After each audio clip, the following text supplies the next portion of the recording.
Our speaker this morning is Donna Janesky, a member of this church for 48 years. She has had an extensive and well-recognized career as a nurse and a healthcare consultant. I know Donna as a dear friend and the person who taught my daughter everything there is to know about sex. As our whole lives teacher at this church. Several years ago, Ron Hersom, our former minister, used the first Sunday sermon of the new year to honor those who had died in the previous year. At some point, Ron had asked Donna to participate with him. Titled Obituary, that sermon became a tradition.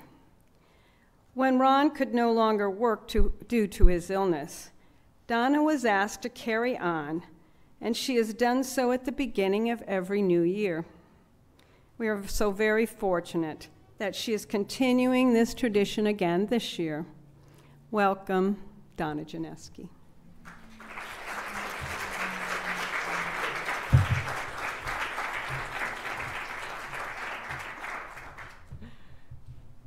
Thank you. Well, 2018 has been a tumultuous year for all of us. Nations are still fighting wars. Global warming is getting worse as we are all experiencing an increase in extreme weather with hurricanes, fires, and floods. Brexit is causing havoc. Border crossings are dangerous. Politics were especially unpredictable and rancorous. It's stormy, to say the least, and I don't mean Daniel's. Well, maybe. But truth isn't the truth anymore, according to Rudy Giuliani, whose utterance got first place as the phrase of the year. Mass shootings have increased, and we grieve for the 17 killed at Marjorie Stoneman Douglas High School, 10 at the high school in Santa Fe, 11 killed at the Pittsburgh Synagogue, and 13 killed at the Thousand Oaks Bar in California. Over 11,000 people were killed by assault with firearms in 2018. This year, we have experienced the loss of many dear members and friends of UUCJ, and most recently, as a congregation, we unexpectedly experienced the sudden upheaval of missing our minister and Director of Religious Education, and we are so glad to welcome Tyler back today. I think we are all grieving in one way or another, and here are some questions you may be pondering. How will I get through this? How long will I feel sad? How will I feel when I am reminded of my loss? How will I cope? Keep in mind, it's not only death that can precipitate grief, but also loss. Our seventh principle declares respect for the interdependent web of all existence, of which we are a part. Death and loss highlights that truth. If we walk through the forest, we may see death all around us, decaying plants and fallen trees, yet there is new life emerging as old life recomposes into new life, and we are all a part of this great regenerative scheme. So let's explore this thing we are probably all experience or have experienced in one form or another. Grief. Incidentally, I know I chose the right topic because this week I received an issue of Awake, the Jehovah's Witness magazine, by two nice ladies who knocked on my door. And guess what? The entire issue was devoted to grief. So here are some excerpts from educator and author Amy Florian, and also some of my own thoughts. You will first experience shock and numbness. You are unable to grasp the reality of what happened, much less the implications for your life. That's actually good. The numbness allows you to compartmentalize as needed so you can focus on essential decisions and actions. Yet because your brain still expects that person's presence or dog or whatever you are missing, you may expect them to walk through the door. You still call out their name or dial their phone number. the reality will gradually hit home and with it bring waves of pain and grief. Despite good intentions, people do not know what to do or say after the death of a loved one because they've never been taught. There is no Hallmark card for this. They don't want to say the wrong thing, so they say nothing or avoid talking about it at all. Still others want to fix you, telling you how to grieve or telling you to get over it, quote, quote, get over it. That was actually said to me by someone after my mother died. And I think I want to differentiate between a death or a loss that is totally unexpected and one that is actually expected when someone has a terminal illness or, Alzheimer's, and you're grieving before the death because you know they're going to die, and when they actually die, it's almost a relief. They're not in pain anymore, and so forth. But that unexpected death just knocks the wind right out of you, and that's what happened. My mother died that way, just totally unexpectedly. And my father's death was more expected, and the grieving was so different, so different. So get over it. No. You'll experience a wide range of emotions during the spiral of grief: anger, sadness, guilt, confusion, vulnerability, fear, searching, despair, or being hopeful. You can sometimes experience several emotions at once, and the unpredictable volatility may cause you to feel like you're going crazy. You're not. It is normal for a grieving person. Now, a child or teen's grief is not the same as an adult's mourning. They must be given the opportunity to heal. Often, they cannot voice their feelings, which are too painful to speak aloud. At Camp Safe Haven in Orange Park, therapeutic activities for these children include writing their feelings on Post-it notes and attaching them to a sad shark and grief gator piñata. They then beat it down and get the reward of dealing with their feelings because they're going to empty out the piñata. They paint grief pots and engage in many other activities that help them express their feelings. And this is really necessary to help children with their grief. So how do we help the bereaved? People want to be kind and offer support, but offering anything, really anything, just ask, what do you need, is well intended. But here's the truth. An offer of anything is an offer of nothing. When someone is weighted down by grief, the last thing they want to do is figure out something for you to do. Concrete offers are much better. I'm heading to the store. Is there anything I can get for you? How about I drop your son off at soccer practice when I take mine? Are there phone calls I can handle for you? The key is to listen and watch closely. Expressions of need are not always so obvious, but they're there. Is a bereaved father repeatedly trying to silence his dog? Offer to take the dog for a walk. Is a widow disturbed by dust on the floor? Pick up a broom for her. You get the idea. These tasks may be small and inconsequential, but they're not. They are what the bereaved person needs at the moment, and your considerate response will be appreciated. I will never forget that probably hours after my mother died and church members learned about it, members of the church showed up at my door with muffins and just to give me a hug. And I will never forget that. It's in my heart forever, how meaningful that was to me. So send the sympathy card, do the phone call. Don't be afraid to do that. To emphasize the feelings of a bereaved person during the first and most difficult year after the loss of a loved one, I wrote this poem, and it's called The First. Celebrating firsts can be warm feelings of joy. Anniversary, Christmas, first child, it's a boy. But the year that you left me was too much to bear. The first of everything made my broken heart tear. Celebrating anniversaries always gave me much pride.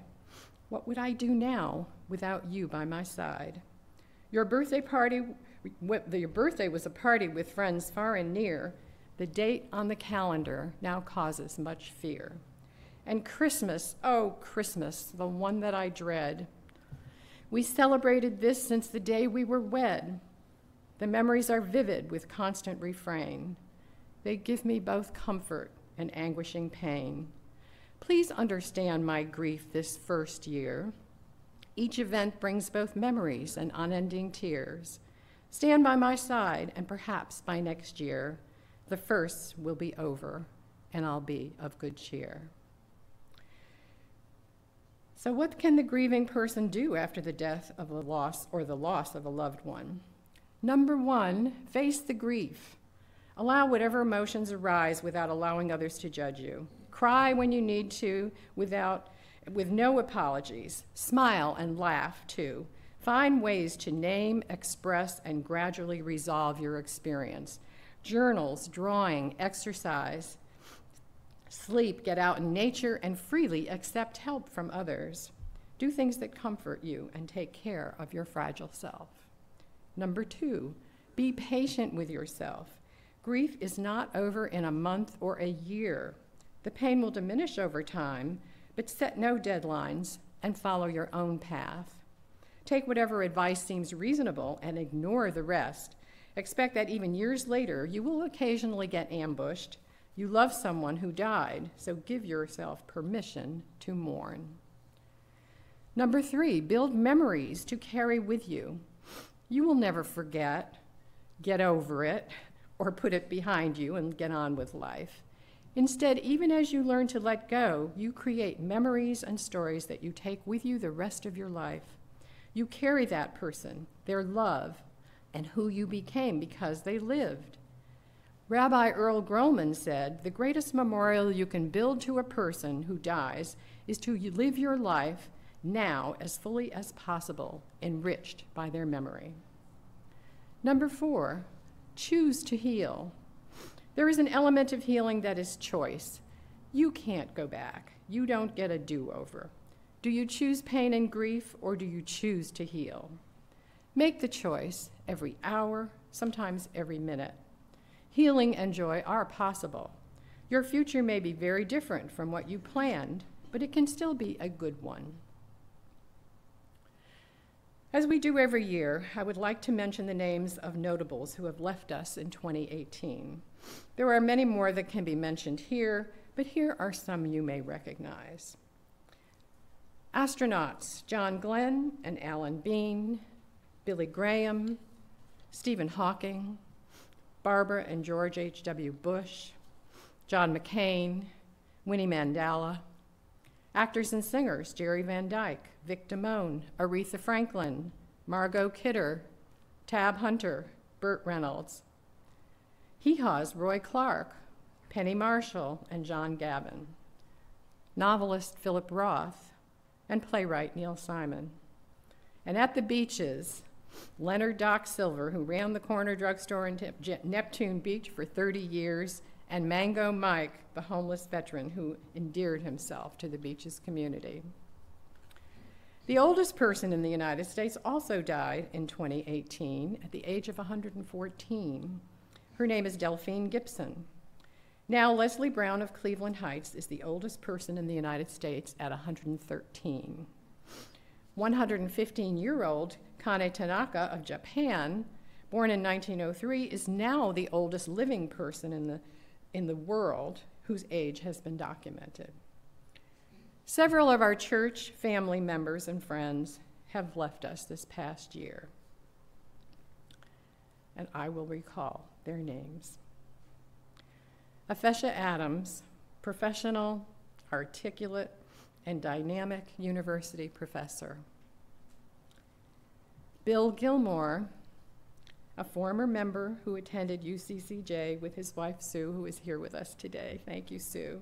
And he was a lifelong bridge player, and he and I shared something very unique. We were born on the same day in the same year, except I was 4 hours older than he was, which he never let me forget, that he was younger. Alice Ricker, a quiet, reliable, constant presence, always there for so many church activities, active in the church auction, leader of our book club, and so much more. Nancy Ratnauer, she loved her cats, she loved making jewelry, always willing to help with church projects, and a smile on her face. She fed the cats. And Gail Bristol, an accomplished artist and a very giving person who regularly volunteered with children and older adults in many programs. She loved her birds and cats, and oh, I just always look forward to seeing how Gail was dressed that day, because she was an artist and always looked so beautiful. Clarence Sears, as a member of the ACLU, he believed strongly in human rights and equality, so strongly that he put his own life in danger as an informant for the FBI embedded in the Ku Klux Klan after World War II. And we did have some great parties in Bayard. Anybody ever go? Oh yes, me too. And this next one is hard.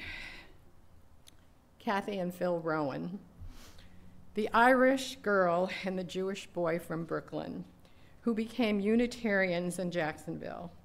Their differences created a strong bond that lasted a lifetime, and I feel blessed to have known them as my intimate friends. Missy James, longtime member who joined the Peace Corps as a lab technician and was assigned to Malawi. She was an active environmentalist and lived at the beach in a William Morgan home. And John Darling, longtime members may remember John. He was a colorful guy with very artistic talents. He would add lighting to Will Hoskins' music arrangements. He wrote poetry and made beautiful collages and paintings. And interestingly enough, Flory shared some of what she had of John's with me. And I was looking through them, and lo and behold, I found my picture. He did collages, and he did a collage of Bob Broward. And because Bob had designed a house for us, he included my picture and a picture of my house. So it was like, took me aback for sure. And lastly, I want to recognize Darwin Paul Bromley, who didn't die last year, but rather on January 2nd of this year. He was a member of UUCJ, very active in the Scout movement, and his memorial service was held here yesterday. For several years, it's been our custom to remember the homeless people of Jacksonville, Florida, who died in the past year. Now remember, they have no one to mourn them. They have no one to mourn their passing or even recognize their death. Their names are listed on the insert in the order of service. So I would like you to please read the names along with us. And as you read the name, please give thought to each name as you read it. And Meg and Barbara will also light the candles in their memory. Stephen McAllister. Michael Henson. Please say the names with me. You have the names in your order of service. What? Oh, they're not in the same order. I'll take it. My apologies. William Charles Botsford, Raymond Earl Connor, Leonard Dalton, James D'Amelio, Mark Detkamp, Adrian J. Fountain, Michael Henson, Bernard Jackson, Mark James, Richard C. Kelly, Rebecca Labradee, Jason Lager, Susan Martin, Stephen McAllister, Romaine Lewis Milton, Donald Moore, Dennis E. Patton, Michael A. Reese, Tammy Walker, Paul Wheaton, Anthony Leon Williams, Craig Williams, David Wilson, Mickey Laverne Yale, David Yanulanis, Marion Young. And now I'm going to ask Ann McKinnon and Hope Clayton to continue with our remembrance.